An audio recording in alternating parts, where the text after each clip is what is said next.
Hello, I'm back talking about the three P's: the passion, the principle, and of course, the prosperity of the medical practice. I'm your host, Dr. Festus Osai.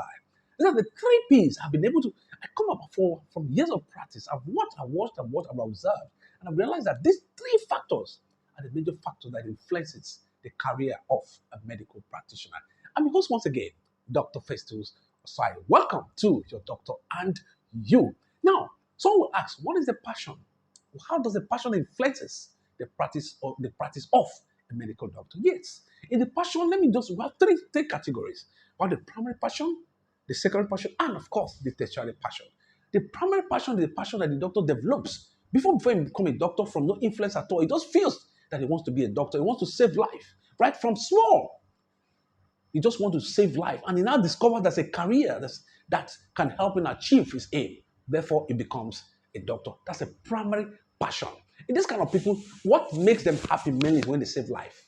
And good money comes in. What makes them happy? No matter the pressure, no matter what. The moment the life is saved, they are fulfilled and they are happy. Some say it's a calling, the natural calling. That's the primary passion. And some doctors fall into this category. Then there's another set, I would call the secondary passion. The secondary passion is a passion that's developed from influence, from friends, from family. It could be your father, could be your mother, could be your uncle, could be anybody. You just come and say, look, my friend, I want you to be a medical doctor, or this and that. Even if when you have a little bit feeling about it, they say, no, I want to be a medical doctor. You agree just because you want to please them. Although sometimes from secondary passion, you may develop a feeling that can be compared to that of the primary passion. But most often times, secondary passion are influenced from outside. And some people can develop a secondary passion based on the movies they watch, based on the place they are staying, maybe the environment they are staying. They notice that there's a doctor by the side. Oh, because of the way he behaves, I think I want to be a doctor. So that's the point called a secondary passion. Then what about the tertiary passion? What do you think is the tertiary passion? The tertiary passion is the passion that develops, that the doctor has developed from what he wants to get from the profession. How? Yes, I want to be a doctor because I want to make money. I want to be a doctor because I want to be recognized as a doctor. I like that name, medical doctor. So these kind of people, when the chips are down, they give up. And some of them may do all manner of things. That's are the kind of people that tend to give problems in the medical profession because they are not stable. Because if they don't get what they want to get at that point in time, what happens? Problem or crisis coming. That's why they say doctors are humans.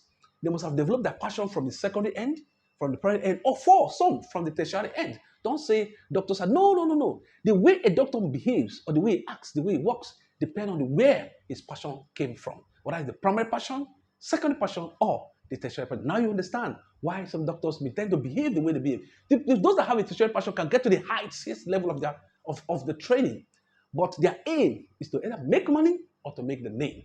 And these kind of people, when they are being choked a little bit, they throw in the toil, and that's the end of the story. Then let's talk about the passion of the practice.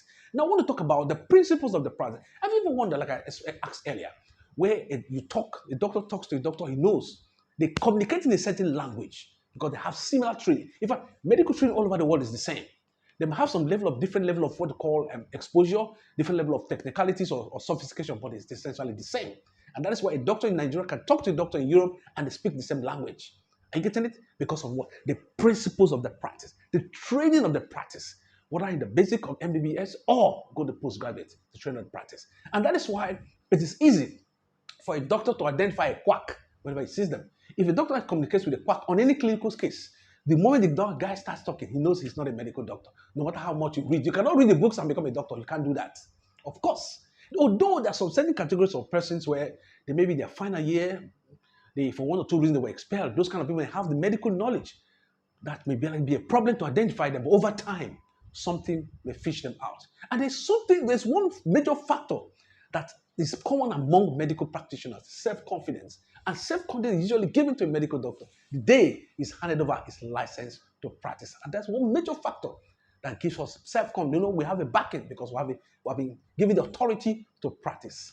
And if for a quack, you don't have that authority.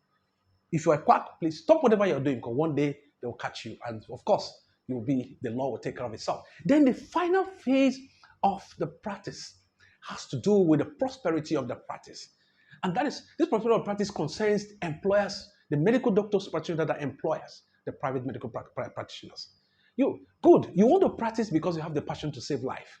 But saving life alone and the passion alone cannot pay bills, cannot pay your house rent, cannot pay your worker's salary. And that is why sometimes you work, there's nothing to fall back to. What one of the before you get so frustrated at the end of the day. So because this is easier in the Western world because they have a system that protects your practice. But in this part of the world, you are on your own. You provide life power for yourself, almost everything for yourself. So you need to learn the prosperity of the practice through seminars, courses that you need to do. Because unfortunately, in our medical curriculum, they don't teach anything about business. So we all come around and we're already in business and we all make all manner of mistakes. And that is why our workers tend to deal with us. Sometimes before a doctor can even think of changing his own tire, his accountant has bought a car. Because he's just happy that he's saving life and he's seeing money come, but he doesn't know how much he's making. That is why, as a doctor, you must learn the business of the practice so that we can do better. We can do like other our colleagues. Some doctors are doing very well because they've learned the business of the practice. Some of us have not learned it.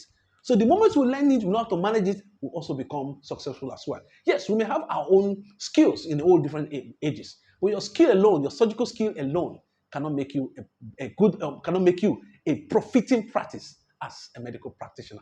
Learn the principles, learn the prosperity of the practice, and be happy you did. Good. I've just talked about the passion of the practice. I've talked about the principles of the practice. And of course, I've talked about the prosperity of the practice.